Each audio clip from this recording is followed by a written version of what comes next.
রাজধানীর হযরত শাহজালাল আন্তর্জাতিক বিমানবন্দরের বিপরীতে অবস্থিত হজ ক্যাম্পের আশকোনা কাওলার সংযোগ সড়কটি দীর্ঘদিন ধরেই বেহাল দশায় রয়েছে। এই সড়ক দিয়ে প্রতিদিন হাজার হাজার মানুষ যাতায়াত করে থাকলেও অবহেলার কারণে এটি এখন বিধ্বস্ত রূপ নিয়েছে।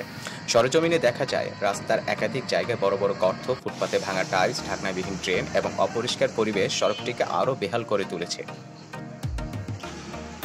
বিশেষ করে বৃষ্টির দিনে এই সড়কটি চলাচলের অনুপযোগী হয়ে পড়লেও এই শুকনো মৌসুমে ড্রেনের পানি নিষ্কাশন ব্যবস্থা অকার্যকর হওয়ায় রাস্তা পানি জমে থাকছে, যা গত ১.৫-২ বছর ধরে রাস্তার একাংশে জমে আছে। নির্মাণ সামগ্রী, ট্রাকের বালু আর মাটি দিয়ে রাস্তা এমনভাবে ভরাট হচ্ছে, দেখলে এটাকে নদী ভেবে মানুষ ভুল বুঝবে। দেখবে তাতে কিছু কিছু জায়গায় জেগে ওঠা চরের দৃশ্য।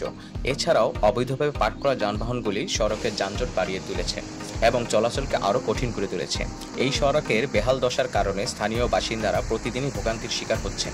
ছোট বাচ্চা, বৃদ্ধ এবং অসুস্থ ব্যক্তিদের জন্য এই সড়কে চলাচল করা প্রায় অসম্ভব। এছাড়াও এই সড়ক দিয়ে যানবাহন চালানো এখন খুবই বিপজ্জনক। স্থানীয় বাসিন্দাদের অভিযোগ, তারা বারবার এই সমস্যাটি সংশ্লিষ্ট কর্তৃপক্ষের দৃষ্টি আকর্ষণ করলেও কোনো কার্যকর ব্যবস্থা গ্রহণ করা হয়নি। তারা দাবি করেন এই সড়কটি দ্রুত সংস্কার করে মানুষের চলাচলের উপযোগী করে তোলা উচিত।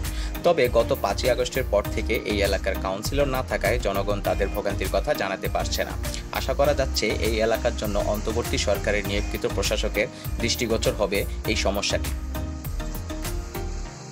আশকোনা কাওলার সংযোগ সড়ক থেকে মোস্তাফিজুর রহমানের সরেজমিন প্রতিবেদন।